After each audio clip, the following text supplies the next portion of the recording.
Dzień dobry. Welcome back to Brit and Poland. So in today's episode, I am going to show you some more of the museums in Warsaw. As a reminder, please check out my Warsaw Sites playlist, and you can see my first two editions. In today's episode, we're going to look at the Vodka Museum in Prague, the Dollshouse Museum, the Natural History Museum, the Independence Museum, and the Technology Museum. And hopefully this will give you some lovely inspiration to learn more about Poland, more about its history, and just to see some really cool sights in the city. So I really hope you enjoy the video, and there will be more to come. Many more museums to cover, but hope you find this useful. Thank you very much. Hope you enjoy the video.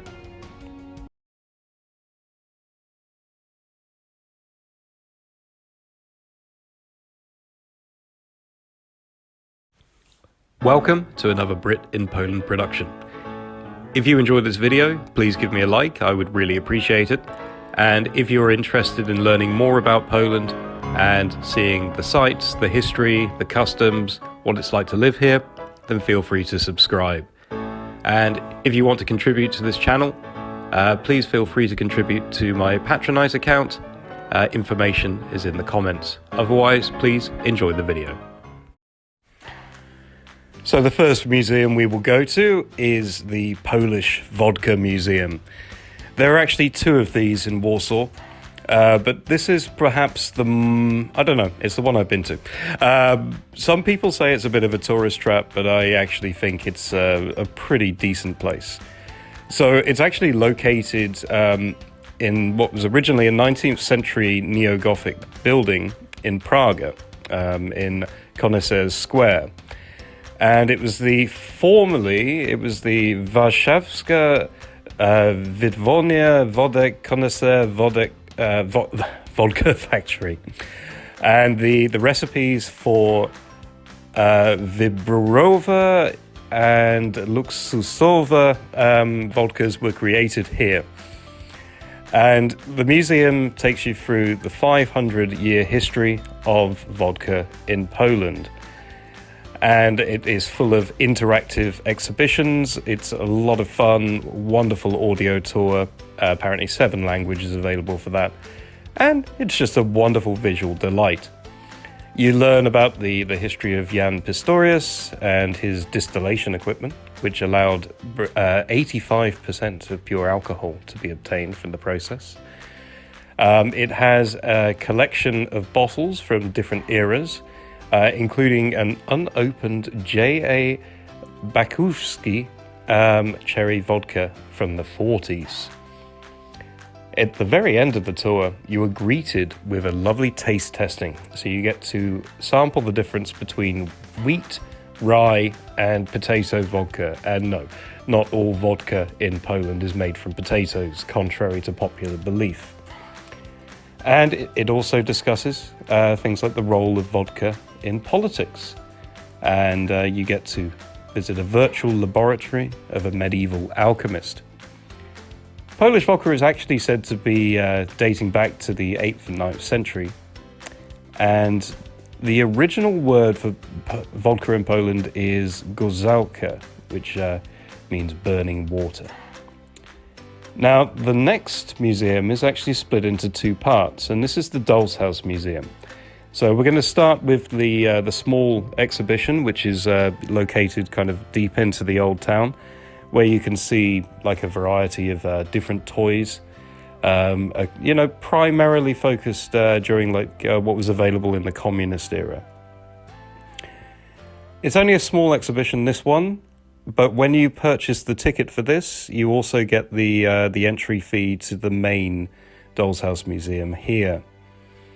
And I have to admit, I have a personal connection with Dollshouses. My mother collects these, so I had to pay her a visit, if just to show her what there is and to encourage her to come and visit.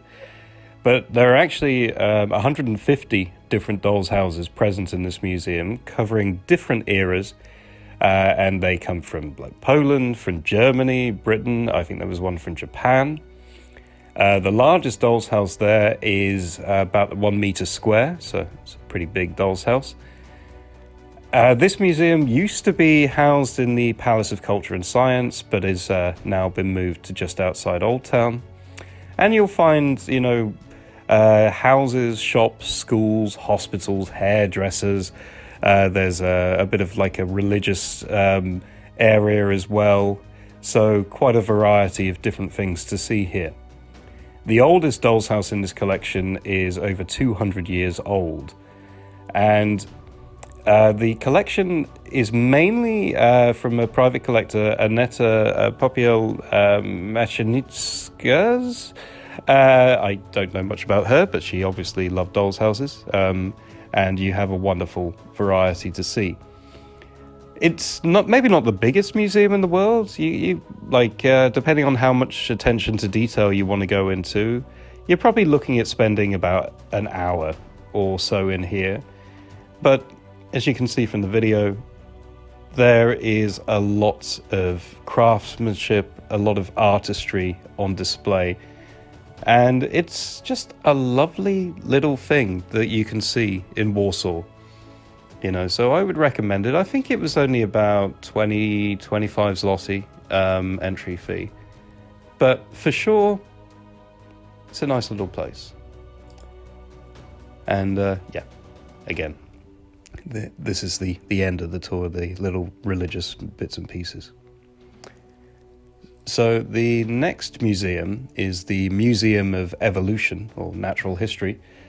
And this is located in the Palace of Science and Culture.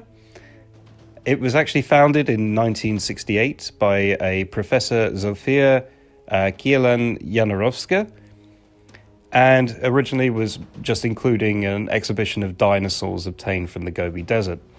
In 1984, the Institute of Paleobiology took over, and 1985, the permanent exhibitions were started and opened to the public. So in here, you'll see a lot of fossils, more importantly, dinosaur skeletons. Who doesn't love dinosaurs, right? You get all kinds of facts about evolution, including a scientific representation of Lucy. You may have heard is said to be one of the first human beings, as it were. And you'll find finds from near Opola and Krakow, including the world's oldest frog, apparently. And it's a lovely place to take your children. I mean, I think a lot of the stuff in here sadly wasn't really translated to English, but when you're looking at fossils, dinosaur skeletons and things, do you really need the text? You can just get some lovely selfies in here, or just get some nice videos. But yeah, it's just a small little place, very cheap, about 10 zloty. And yeah, again, probably need about an hour or so, depending on, how much interest you have. But I just love little finds like this, and nice and conveniently located in the center of Warsaw, very near to the train station. So the next museum I very recently went to, and I was very, very impressed with, I have to say. And this is the Museum of Polish Independence. So it's housed in the, and forgive my pronunciation, Przepędowski Radziwiłł Palace. And you'll actually find that this was like an 18th century palace, of course, destroyed during World War II, restored in the 1940s, but, still looking lovely. And when you go down to the basement, you can see some original elements of the foundations, which is pretty cool. And the thing to note is this museum is basically talking about the rebirth of Poland. So from 1795 until 1918, Poland was taken off the map, and its lands were occupied by Russia, Prussia, and Austria. And during this time, there was a big purge, shall we say, of Polish culture, which thankfully wasn't successful. And the museum, charts its journey back to Polish reality, and mainly focusing at the end of the First World War. and it cites Polish people in the clash between the East and West and how they were divided, during that conflict as well. So a very interesting time in Polish history. And there's a focus on the negotiations leading up to the Treaty of Versailles, including some documents. And I was very sad to learn that apparently the UK didn't exactly support Polish independence after the war. But you have a few different exhibitions here. One of my favorites was an extensive exhibit about the history of the Polish eagle. Did you know? Apparently it could have been a lion. The Piasts that originally established Poland had the lion as their symbol, so the eagle was a conscious choice made, and there's a lovely myth about that, which they go into detail here. I also cover this myth in my Gniezno video. And this museum, it's worth noting that it establishes how Poland established its borders, basically. So lots of areas of contention like Lwów, like Silesia, up to, so what belonged to Germany, what belonged to Czechoslovakia, what belonged to Ukraine, Lithuania. All this is covered here. And I have to say, most of this museum was available in English, and they gave me so many pamphlets, and I have to say the staff were lovely in this place. So I sincerely recommend it. Here's some very kind of, let's say, touching points about people that were sent to concentration camps as well. Because, of course, World War II was also, one of these periods where Polish independence was basically taken away. So it really does cover, the Polish struggle to get their country back. And I have to say, can't recommend enough. It was very, very educational. And the exhibits were very well laid out. And there's some lovely artistry as well, so... And it was really cheap, I think. I think it was only about 10 zloty, I think, maybe. And you got some archaeology here as well, which is nice because the Museum of Archaeology seems to be permanently closed or under renovation at the moment. But yeah, trust me, if you see 5 museums in Poland, I would make this in your top 5. So please do make an effort if you really want to learn about Poland. And finally, we're going to take a quick trip to the Museum of Technology. Now, this was recently reopened after refurbishment.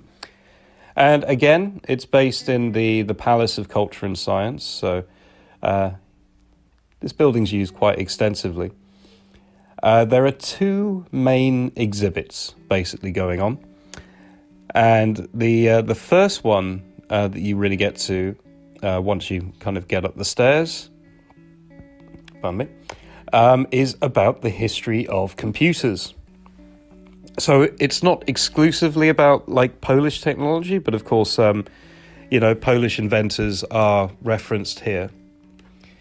And it's just a nice little display. You can see Space Invaders here, for example. You've got all kinds of old computers dating back, and it covers the whole history. So it's a nice educational experience talking about the journey that your phone or your laptop took to get here. So that's a nice little thing. And me personally, I love looking at these bits of technology. It just almost reminds me of my childhood, though I'm not quite as old as some of the exhibits here, but maybe not too far off. It's amazing what happens within a lifetime. And the next exhibit is about transport, shall we say.